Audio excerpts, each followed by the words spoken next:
présent, pour lutter contre le sommeil, on ne disposait que de quelques produits comme les amphétamines ou la caféine. Les amphétamines sont responsables d'effets secondaires qui ne permettent pas de les utiliser longtemps, troubles visuels, palpitations, anxiété et surtout des phénomènes de dépendance. Toute complication difficilement compatible avec les activités d'un militaire pendant un conflit.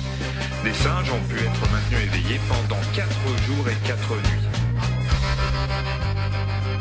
Les nouveaux équipements militaires rendent possible la vision de nuit.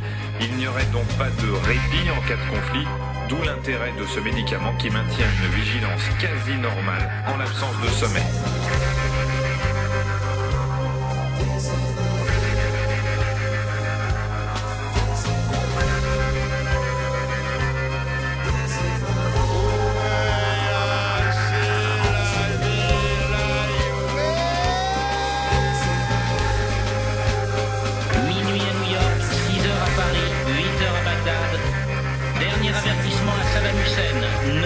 Pas plus haut que votre Koweït. I have a statement by the President of the United States.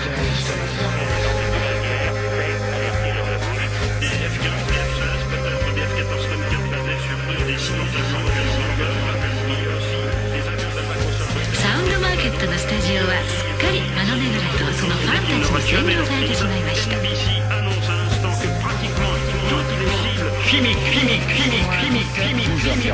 Mais alors vraiment un bon conseil, tous aux abris, aux abris, aux abris, aux abris, aux abris, aux abris. Vous ne pouvez pas imaginer, ils encerclent le Parlement et se préparent à l'attaque.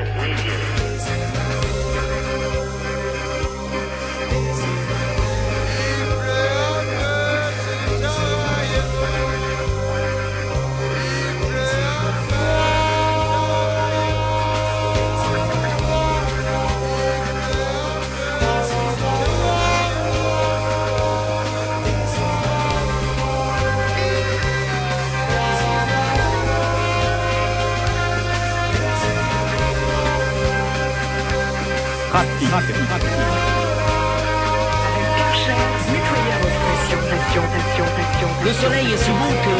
D'ailleurs, des ombres vers nous.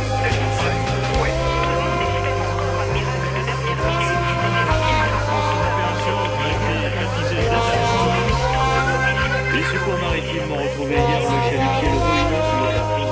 Monsieur Pécoria. Oui, Bonsoir, vous posez votre question. bonsoir messieurs, je voudrais savoir si à 6h heure française, s'il y a conflit, est-ce que ce serait une guerre mondiale et si oui, est-ce que ce serait éventuellement la fin du monde, De la délivrance, l'épreuve de l'espoir.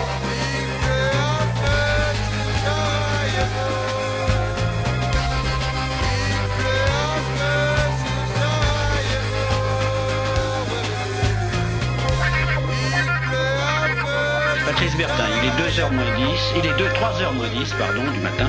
Oui, et notamment pour les auditeurs qui nous rejoindraient maintenant. En un mot, Claude Guillaume, c'est la guerre. La guerre du Golfe. Les troupes alliées, essentiellement des Américains et des Britanniques, sont passés à l'offensive à minuit, heure de Paris. Pour autant qu'on le sache, les objectifs sont Bagdad, capitale irakienne, et le Koweït, puisque le but stratégique est de libérer annexé par Saddam Hussein le 2 août. À Washington, c'est la chaîne de télévision américaine CNN qui la première a annoncé le début de la guerre.